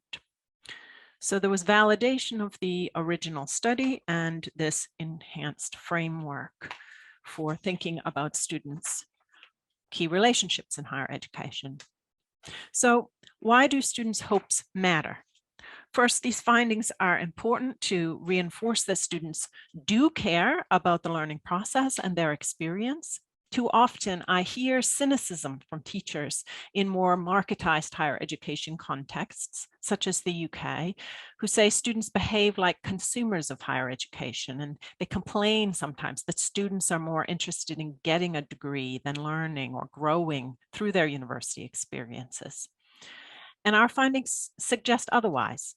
Most of these 1,700 plus students we surveyed did have appropriate hopes for higher education that are aligned with traditional purposes of higher education. Second, understanding students' hopes matters because it means that we as teachers can design our instruction to appeal to these student hopes. Knowing what is personally meaningful to students allows us to connect to those hopes. It allows us to make our teaching more relevant. And it helps us to explain why we do certain things in our classroom in ways that will tap into students' hopes. So it helps us to explain our actions. So just as an example, when I was working on the project on student hopes, I was also talking with students about their most powerful learning experiences in higher education. And their powerful learning experiences often were situations in which their hopes were realized. For example, I remember interviewing one young female Black British social work student who told me about how when she went to class, the students tended to segregate themselves racially within the same classroom. So all the Black students sat on one side of the room and the white students sat on the other. And she explained to me how her teacher pushed the students to sit in different places and to discuss topics with peers they would not normally have associated with. And the student was telling me that this was uncomfortable at first for her because she didn't expect to be able to have to mingle with people unlike herself. But she says it was so powerful because she's now more comfortable in talking with anyone. And she attributed the effectiveness of this strategy to the teacher's explanation of why it was important, why she was choosing to push students into these uncomfortable situations. The teacher explained that it was important for the students to learn how to interact with a variety of people, particularly because they would need to do that in their social work careers. And this explanation helped the student to appreciate what she was learning and how what she was learning through this uncomfortable activity would help her to grow as a person and help her toward applying it to the real world, help her in her aspirations to be a social worker. So there are lots of different ways and complex forms of instruction that can be used that can address all of these student hopes simultaneously. So some of the things that we've heard about even in the session here today around collaborative and cooperative learning, around work-based learning and placements, around problem-based and project-based learning, all of these things offer opportunities to be working on these 5 hopes simultaneously, exploring subject, applying it to real world situations, working with teachers, working with peers, and growing as a person through generic skills, developing those generic skills that Aili was talking about. And so I'm not going to go through all of these kinds of examples. There's quite a body of literature on any one of these. And instead, what I'm going to do is to focus a little bit more on kind of the more traditional forms of instruction, everyday instruction. In particular, I want to show how it is possible to integrate these hopes to make instruction relevant to students' hopes, even through very traditional modes of instruction, especially since the most endorsed goal that student had was exploring a subject that interests them. Often it's lectures that are used to introduce the subject and to explain key concepts within the subject and to provide an overview and direction about what's being learned in the subject. So in this next study, I sought to understand how teachers can stimulate students' interest during lectures. Lectures have been a ubiquitous part of higher education for the entire history of the university, and even a pandemic, which kept people away from lecture halls in many parts of the world, does not seem to have killed lectures themselves. At my university, for sure, sometimes it's just meant that students are watching lectures on recordings of lectures instead of actually sitting in tiered lecture theaters. So the lecture is clearly not dead. So if this is a key instructional mode in which students are exploring and building their relationship with the subject, then what is it that students find most interesting in their lecture? So I rely on Renninger and Heady's model of interest development for my research into education for this study and some others that I'm not talking to you about today. This developmental theory defines interest as a tendency to or desire to engage with some object or content. Interest has cognitive, emotional, and motivational dimensions to it. It also has been shown to be connected to physiological or neurological bases, connected to our reward circuitry in the brain, which all sounds quite fancy, but really just what it means is that when people are interacting with something that they find interesting, it's rewarding to them in and of itself. And for teachers, this theory is particularly useful because it emphasizes both the fact that interest can grow. So instead of thinking about students as being motivated or not, it prompts us to think about what can we do to grow students' motivation, to grow their interest in a subject. And it also emphasizes the ways in which the environment, we as teachers can construct environments that help students to grow in their interest. So interest has been shown to develop over time through phases beginning from situational interest and extending through to well-developed individual interest. Situational interest tends to be just that. It's often triggered and sustained through supportive situations, and support from others is particularly important at the earlier stages of interest development, when that interest may be more fragile, might be more a momentary feeling of curiosity or desire to continue to engage with something, but perhaps only if it's easy to do so. So for example, if a friend of mine might drag me along to a physics public lecture. Now, normally I would not go to a lecture in physics. I've never taken any courses in physics, and perhaps I've never even sat in ever on a lecture in physics. So normally I wouldn't do this. I wouldn't say that I'm a person who's particularly interested in physics. But my friend drags me to this lecture, for example, and the speaker might be very engaging, very inspiring. I might become interested because of the way in which it's presented, because they've made it accessible, because they've connected it to things that I do care about, perhaps. So in that case, I have a situational interest. It's interest that's triggered right then and there. But I would probably need additional help in order to continue to explore that interest. Once I leave that lecture hall, I'll go back to my usual activities. But maybe my friend continues to talk with me about it, or my friend continues to take me to another lecture in this series that she's attending. Or perhaps she recommends a book for me about physics for the layperson that I can read for half an hour at bedtime and find interesting. So that would be an example of someone with quite a situational interest. And with proper support, it might grow, as opposed to someone who is studying physics at an advanced level. Some of you on this call might, in fact, be teaching physics. You would have a well-developed individual interest. You are going to study and research physics. You're going to read books about it. You're going to attend lectures about it voluntarily, independently, with a lot of knowledge. And you don't need your friend to drag you along. So with that as background, the aim, as I said, was to understand what triggers students' interest in lectures. So my research assistant, Sarah Fong, and I observed 12 first-year undergraduate lectures in various subjects, including 4 in the sciences and the rest in the social sciences. And we asked students who were attending to complete a short lecture, survey at the end of the lecture. We had 706 students complete that across the 12 lecturers.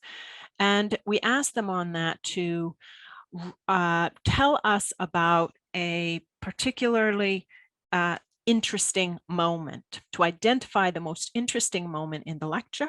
And then we asked them to rate a series of items related to that interesting moment. We had taken extensive notes during the observations, so we were able to match up what the comments that they made, the notes that they made about the interesting moments, and what we had seen. So let's have a look at the results of this survey to identify what can we learn about how to make lectures interesting. All right, so first we can look at the individual characteristics of the students, which is in yellow here.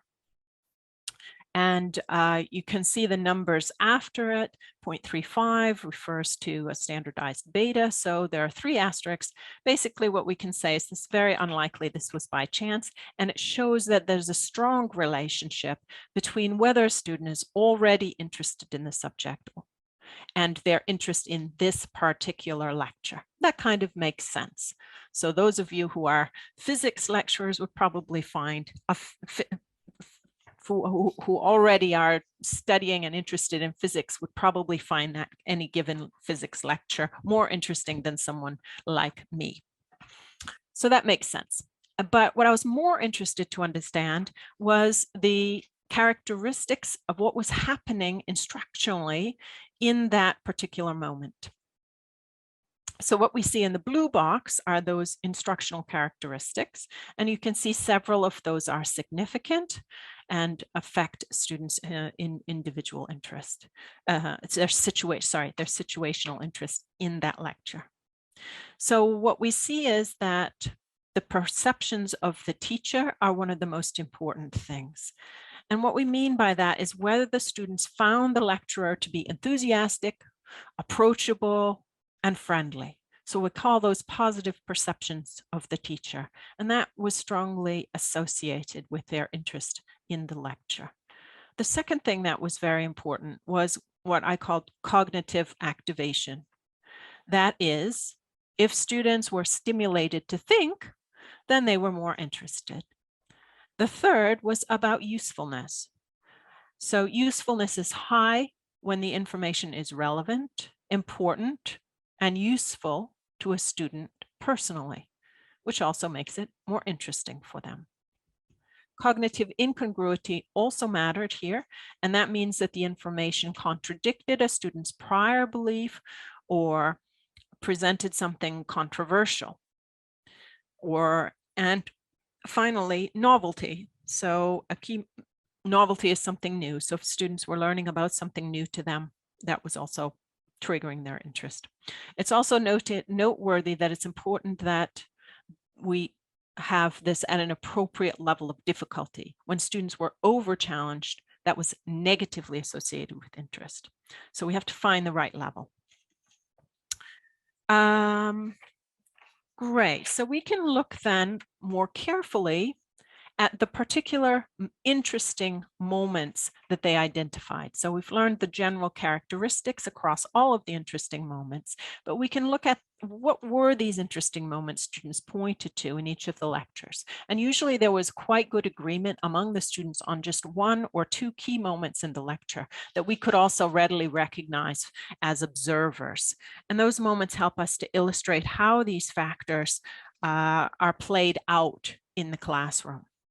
So several of the students' most interesting moments involved, unsurprisingly, applications to real life with examples that were connected to the students or to the lecturer.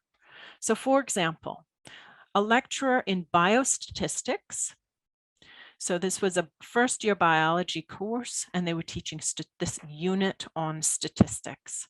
And those of you who teach statistics, especially to students who are not mathematics students, know that this is often something that is difficult to get students interested in. So this lecturer created a story about his sister starting a business selling lab coats. And his sister had phoned him up on the weekend and asked if he would help her because she needed to know how big to make the lab coats. So could he measure his students to help her figure out what sizes to make these lab coats in? Now, it's a silly example. It's obviously fictional. His sister didn't call him up, but you could see that the students were chuckling over this and they were engaged because, in fact, all of them week after week are wearing lab coats to a lab. So it was relevant. And he then got out a tape measure, ran around the lecture theater and measured students, recording their heights, and used these various measurements to illustrate the key statistical concepts that he wanted to demonstrate that day. And this is what the students resonated with. In another example, a teacher was lecturing about social care and the problems with a lack of coordination of social care services for the elderly. And interestingly, she presented first a fictitious example of a Mrs. Smith here. And you can see Mrs. Smith is the title of this slide, and we have a very kind of cartoon-like picture of Mrs. Smith. So she presented this example of the difficulties that Mrs. Smith faces in coordinating the various care that she needs. And then Then she told a story of her neighbor who was elderly, who had a very similar kind of problem. And it was the story of her neighbor that students identified as particularly interesting, not this made up case example of Mrs. Smith. And I suspect that's because at that moment, the students were able to connect with the teacher as a person, as a human, much more so than they could with the Mrs. Smith example. We now know that this teacher is a real person who lives in an apartment and has a neighbor, and not only has a neighbor, but cares something about this elderly neighbor. So the lecturer becomes much more human and relatable.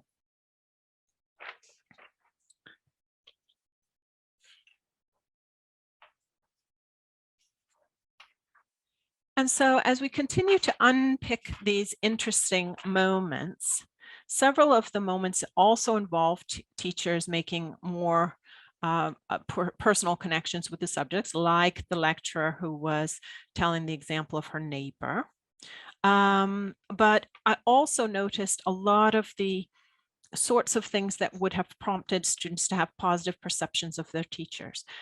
A great deal of enthusiasm shown, and it's really difficult for me to demonstrate this when I'm in a little tiny window here on your screen, because the point I want to make is that lecturers often use their body to help convey their enthusiasm for the subject.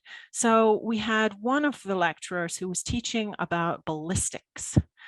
So this was a forensics lecturer, and he began talking really excitedly about the longest recorded kill shot. And he was so excited that he got down on one knee and he got out he was pretending like he was shooting a gun. There, I did as best I could on screen here. It's not quite the same as him getting down on one knee at the front of the lecture theatre, but he was saying, oh, and that's ridiculous. It's crazy, the length of this shot.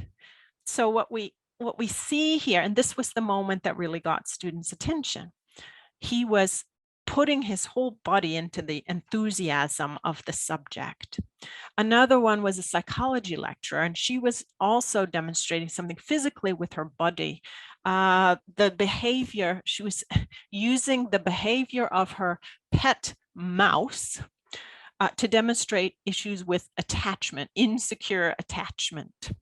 And so she was miming how the mouse moved its body as it started to move out of the cage and then became very fearful and then ran back into the cage. And this also captured students' attention. And again, we had that personal connection that we learned something about this lecturer, that she's had at one stage a pet mouse, which most people don't have. So we learned she also became a bit more human in that process. And just in case you fear that you're yourself not a flamboyant performer, there were other ways in which we observed these lecturers making connections with their students in a more personal way, without necessarily being such good actors on the stage, shall we say. So for example, one lecturer had been lecturing on a complex economic concept. And then he kind of paused and he walked forward, stepped out behind the podium, walked to the front row and leaned over and asked people, he just said, "Are you getting this?" And then the students responded, "No, we're not. But sitting in the audience when he did this was spine tingling. It was so powerful, that moment, because he shifted from being on stage to actually acknowledging the students in the room, making a connection with them, noticing that they were real people, and shifting them to participants rather than audience in a very simple gesture. And what was interesting, he followed that up with saying, "Okay, Let me try again. So he didn't blame the students for not getting it. He in effect said, I need to do a better job of explaining this. So then he walked around to behind the podium again, and he tried again with a different explanation. So that was a really interesting, recognizing the emotion that is involved in these powerful moments in the lecture, these most interesting moments, is quite useful. So the conclusion of this study about lectures and how to trigger students' interest in lectures is to be interesting as a teacher, first of all, as I was just explaining with the case examples. This can help build the relationship between the students and the teachers, even if you have 300 students in a lecture theatre. Second, we can help students make them think, to ask a question, give them a puzzle or a problem to solve. This helps them to connect to exploring the subject, which is what so many of them hope to do in higher education. We can also show them relevance and usefulness through relevant examples. This helps build on their hope of applying learning. We can present things that are incongruent or new, make something puzzling, highlight the way in which this might be unexpected. This can prompt a process of rethinking, which may help promote students' personal growth. And we know they want to grow as people. And finally, we of course always need to pitch it at the right difficulty level. So just to sum up then, we know from decades of research on undergraduate education that making learning relevant enhances the quality of students' learning and their learning outcomes. So it's incumbent upon us to design instruction that helps students to make personally meaningful connections to the topic, activity, and desired learning outcomes. And one way we can do that is to build on what students find personally meaningful. Specifically, we can tap into their hopes for their learning experiences.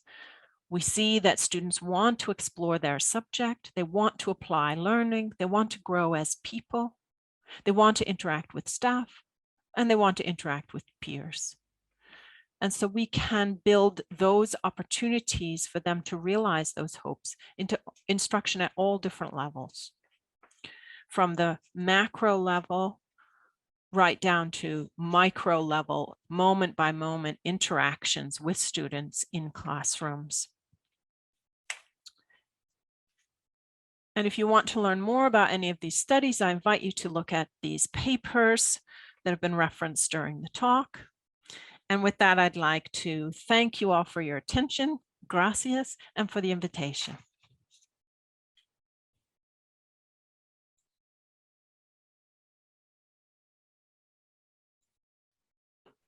Muchas gracias, Kathleen. Muy interesante tu ponencia. Thank you very much, Kathleen. Your talk has been very interesting and it's quite realistic, especially in terms of what we expect in the classroom, according to the feedback students provide to us. Let me invite Ivy and Aili to turn their cameras on so that we can start our final round with a couple of questions. Thank you very much. Your presentations have been very enlightening, and we can discuss one phenomenon from different points of view. We can discuss about the opinion of students, about field work, about the role of the workplace, and different methodologies of universities to develop generic skills. This panel has been quite interesting. I've got a couple of questions here. Let me start with an individual question for each single one of you. And then I will finish by posing or making a general question. Let me start to you, or let me start with you, Paivi. Daniela Bruna asks the following thing. Can these learning forms be in the workplace be implemented from the first university year? What elements are important to take into account to do so?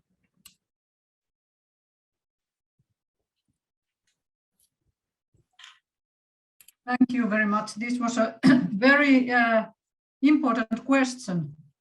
And I think I referred to this question when I suggested that we should organize different kind of work-related learning for students in different phases in their studies. And as I said that very often the first year students may have anxiety or stress about going to new environment, to workplace, which can be a new experience for them.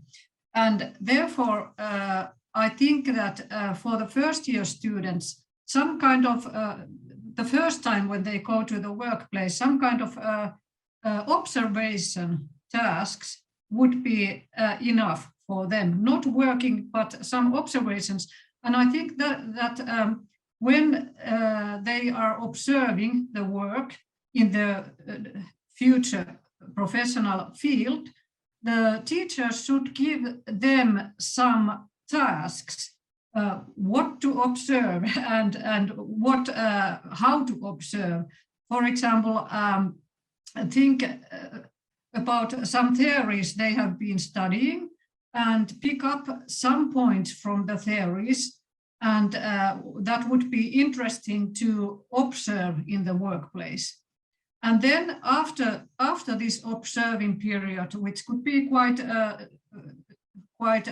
short, not very long, the students and teachers could come together and they could discuss about their observations in the light of theories.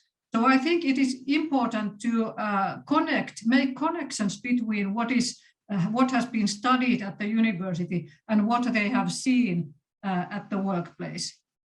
And I think this kind of activity would be useful to anyone, but especially for first year students. So that was something that came to my mind at first. Thank you. That was a very good question, Carla. Gracias, Päivi. Tengo una para Auli ahora. Thank you, Päivi. I've got a question for you, Aili, made to you by Sandra Cepeda. And she asks about this generic skills. Could you suggest the use of a strategy or a tool to assess these generic skills in higher education, besides self-reports, considering massive classrooms with a very large amount of students? Excuse me, could you repeat the question? Well, was it the question for me or Auli? Fue para Auli, pero la voy a Auli, volver. sorry. The question has been made to Auli, but let me read it to you again. Yes, sorry. Thank you. This is challenging and important question as well. My first thinking related to this is that I don't actually recommend assessing generic skills as a set of generic skills, but instead of that, I suggest that focus of assessment should be on, for example, on critical thinking, on collaboration, on group work, one of these or some of these at the time. And it is, for example, possible to assess critical thinking from written documents for students if they solve some authentic tasks or produce some responses. So they are self-reported responses, of course, but the characteristics of critical thinking can be assessed from the products or from the essays that students do. Of course, as you mentioned, it is challenging when it comes to big student groups, but still I think that we do big assessments where students produce essays. So I think that it is possible to add this kind of dimension of to the assessment. So not only assess the content or discipline-specific aspects, but for example, adding aspects related to the quality of critical thinking or quality of argument. So I see that it is easily possible.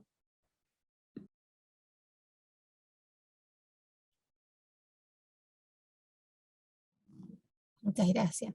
Claro, y yo creo, Auli, que quizás Thank you, lo Aili. que tú estás planteando, lo entiendo como que I understand your point. So generic skills are not assessed in themselves per se. They are assessed together with content, right?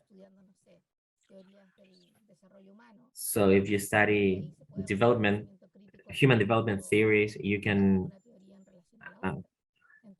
test or assess a critical thinking per se, but rather the assessment should include assessments of critical thinking skills. If I reformulate your idea to see whether I understood it properly. Yes, exactly. Very, very important addition.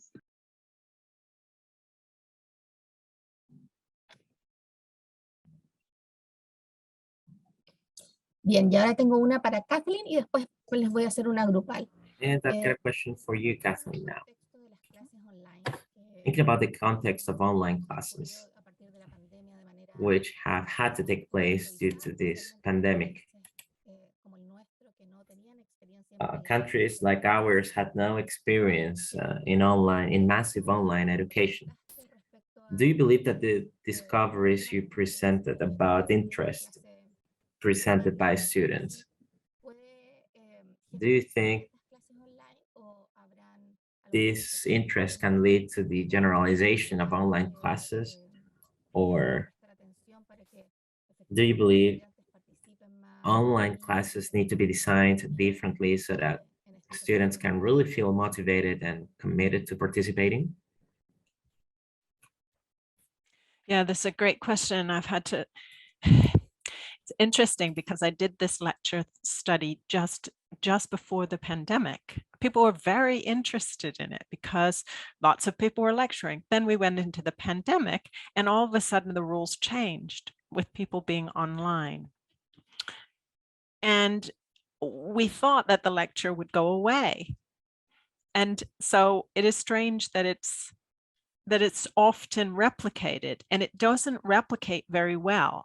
And I think my study indicates the reasons why it doesn't replicate very well, because you have a lot of other cues that you can draw on when lecturing face-to-face that are just very difficult to come across in the online environment. And that would suggest the importance of rethinking how we do things for the online setting, and rethinking it in a way to help build that student interest and to build those connections. So students' hopes are likely the same. Students still want that connection with their teachers. They still want that connection with peers.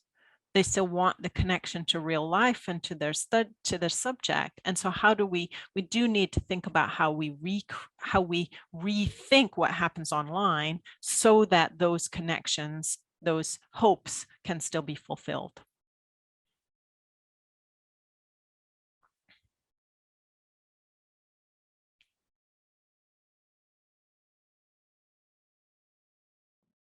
Perfecto. Muchas gracias, Kathleen. Thank you. Y acá tengo una pregunta que en Thank you realidad... very much, Kathleen. And I've got a question for the three of you, and this is a personal question. It's a personal concern. Probably we can come to an agreement among the three of you. The three of you have addressed a topic which is quite relevant to me. You have talked about the authenticity in the educational process. It's not only about authentic assessment, which is one of my fields of expertise. You have talked about the authenticity of the educational process as one of the large paradigms to focus on. So PAV focuses on the relationship between the workforce and the university education, right? And we can apply work-related problems to the classroom. and we can teach theory while observing what takes place in the workplace. So we know that there's a connection. We know that there's an integration to be made between the workplace and the university. And Aili focuses on simulating activities that are typically generic skills such as problem solving, project management, critical thinking, right? And we know that active learning requires generic skills. And Kathleen focuses on the authenticity mostly by professors, teachers, right? Scholars. She focuses on students and professors at the same time. She wants to take a look at the connection and the relationship that exists between both teachers or professors and students. However, these three elements are integrated with one another. They're intertwined. And these three focuses should be seen and perceived on our universities, right? So it shouldn't be a complex thing for our students to observe real work scenarios. There shouldn't be complex to have connections or personal relationships between students and professors, and there shouldn't be complex to focus on generic skills. So what's the resistance of our students, of our professors, of the system, so that these three elements are not given or not provided as much as we would like?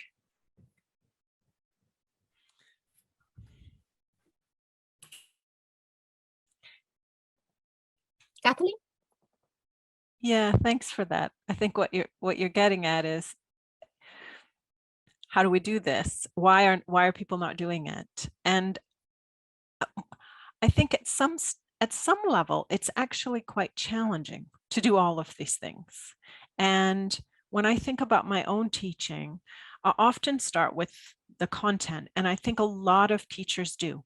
This is the body of work they need to learn. And when you start there, then you actually have to do quite a lot of work to then say, okay, now how do I turn that into an engaging piece of instruction, an engaging unit or activity or task? And that translation requires creativity, and it requires an awareness of students, as I was highlighting. It requires understanding what your students know and care about, but it also means understanding what's the rest of the world needs, what the workplace needs. And that's not something that teachers always have either, if they've never worked in the kinds of industries that students might be going into. So it's actually seems easy, but it's not so easy, is my point. Yes, my point links to what Kathleen said. I was thinking about Dan Lorty's concept, apprenticeship of observation.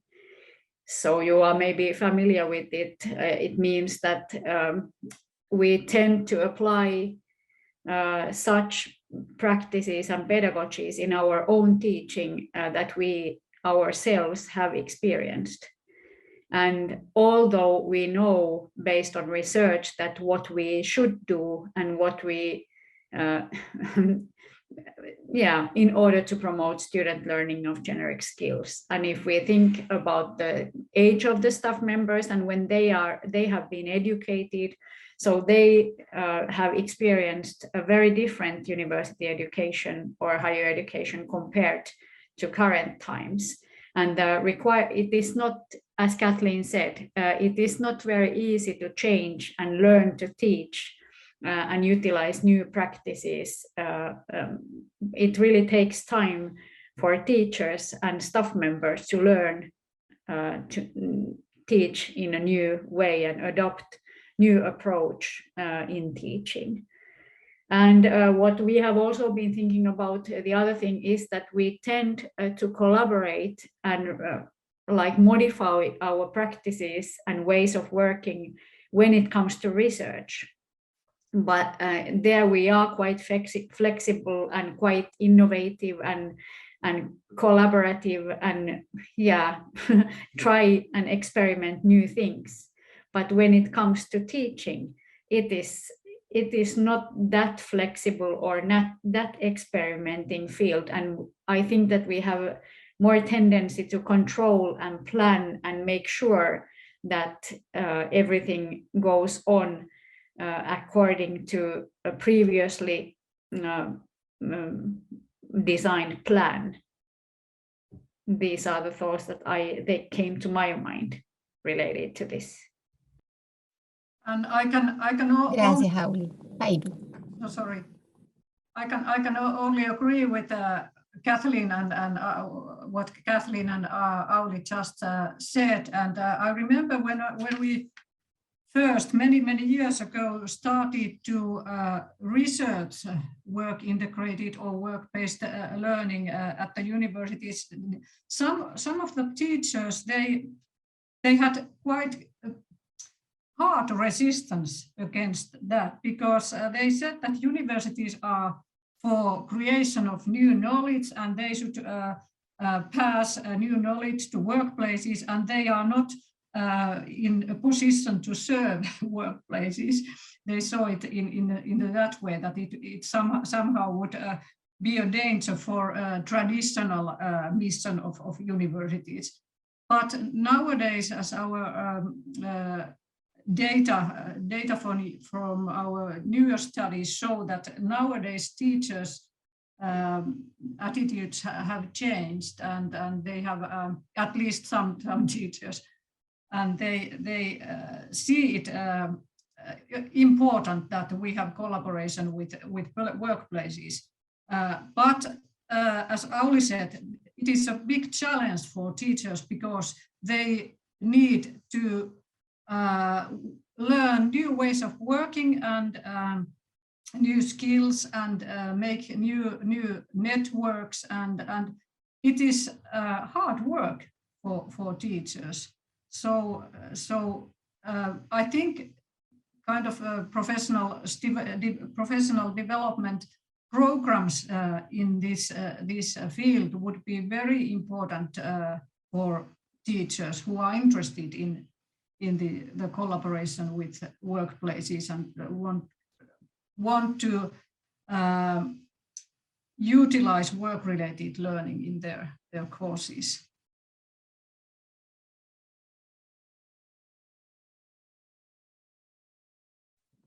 Muchas gracias a las tres por sus respuestas. Thank you to three of you for your answers. And I would like to see how all these different centers of teacher development, that they have to see these different views that you have also mentioned. And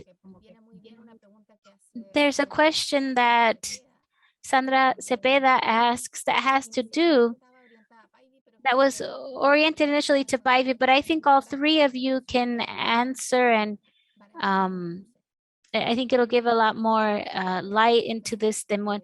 What characteristic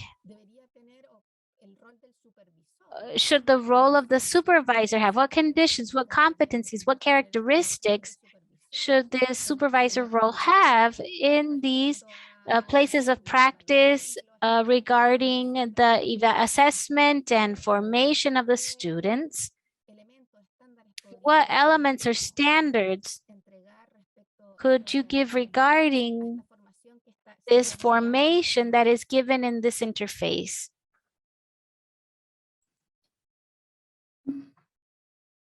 If I start, thank you. This is also a very important question, and our studies showed that supervisors in the workplaces, at least in our data, they have been very interested in working with students. So I think that is one important point, that they are interested. So if that is something that they don't want to do and they are just asked to do, it is not a very good starting point. And I think also that, and at least in the Finnish vocational education and training area, and maybe in some higher education institutions as well, the departments have sometimes organized training for mentors, workplace mentors, about assessment practices and guiding of students. And I think that is very, very important, because supervisors or mentors at the workplace, they don't have pedagogical, they usually don't have pedagogical training. Sometimes they may have, and that is why they want to work with students. So they need some basics about assessment, and it is also important that they have knowledge about curricular objects. What are the students learning? What are they supposed to learn at the workplace? And so I think it is very important to invite people from workplaces to curriculum work with teachers when new curriculum is designed. So they will give ideas about what kind of skills employees in this particular field need at work, and they can design together with teachers and workplaces what kind of places they could have for students where to learn these kind of skills, and how to guide student learning, and how to assess student learning. And of course, they need to discuss how to integrate what is learned at university and what is learned at the workplace, and how to make connections between this learning. I think that if I can continue, Päivi put it really nicely, that actually the curriculum of higher education provides the big framework for supervision and learning also at the workplace. And the key word also in Päivi's, what you just said, was that the supervisor is the one who builds the connections and who explicates the links between practical work and learning at workplace and the theoretical studies in university or in higher education. And actually that's why the supervisor's role is so critical and so difficult.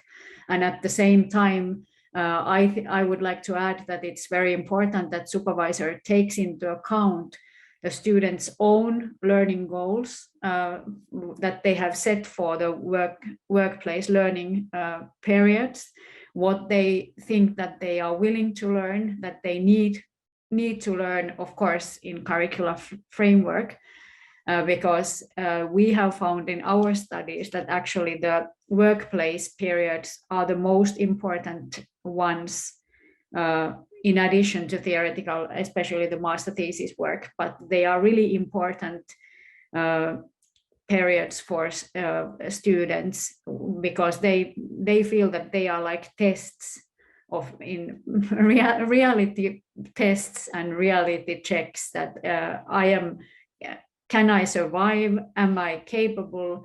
Can I do and complete the things in real working life and workplace? And that's why it's really important that how they are supervised and supported.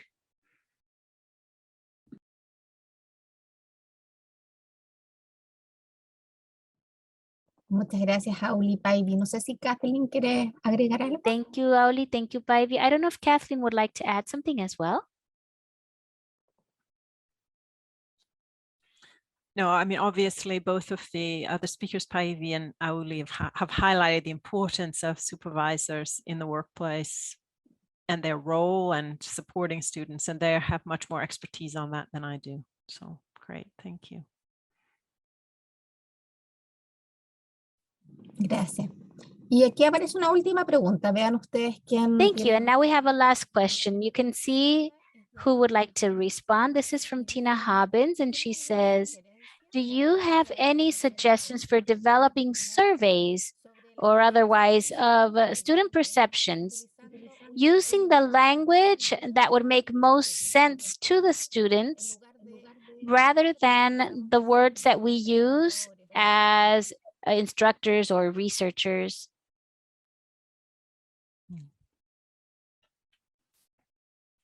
Kathleen.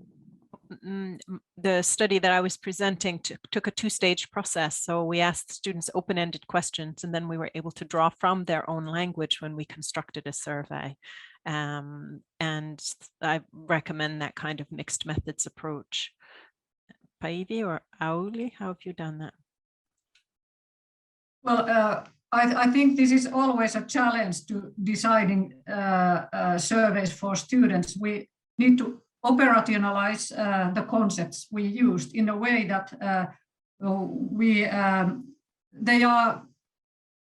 So we have to reach how students, average students, would speak about the thing we want to explore or we want to study.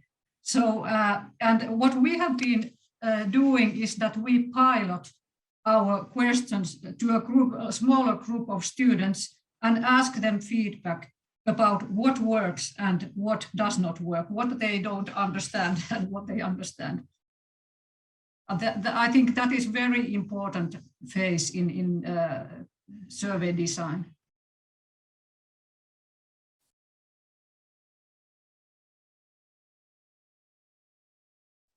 Bien. No sé si Auli quiere comentar algo. Very good. I don't know if Auli would like to say something as well, or is it enough with the opinions of Kathleen and Päivi?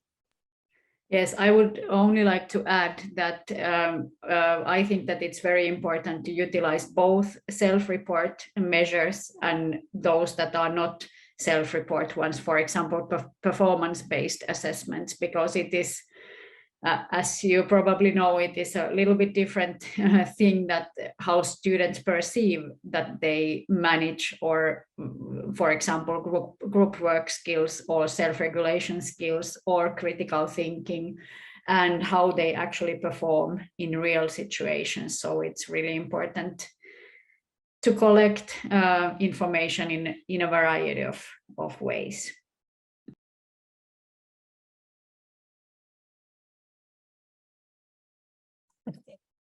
Muchas gracias a las tres. Thank you. I would like to thank all three of you, Päivi, Kathleen, and Auli. I would like to thank you infinitely for your participation today, because we have learned quite a bit, and it has been also a panel that has been very related one with the other. So it has allowed us to see the same phenomena from different perspectives.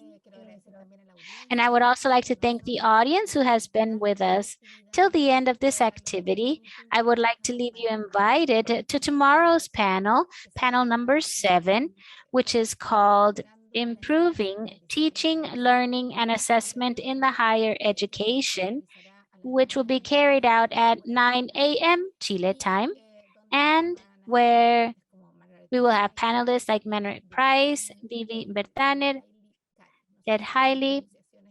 I'm not sure if my pronunciation is the most adequate, but we do think that we will continue getting deeper into these themes in this international conference. So we would like to close now this panel, and thank you so much.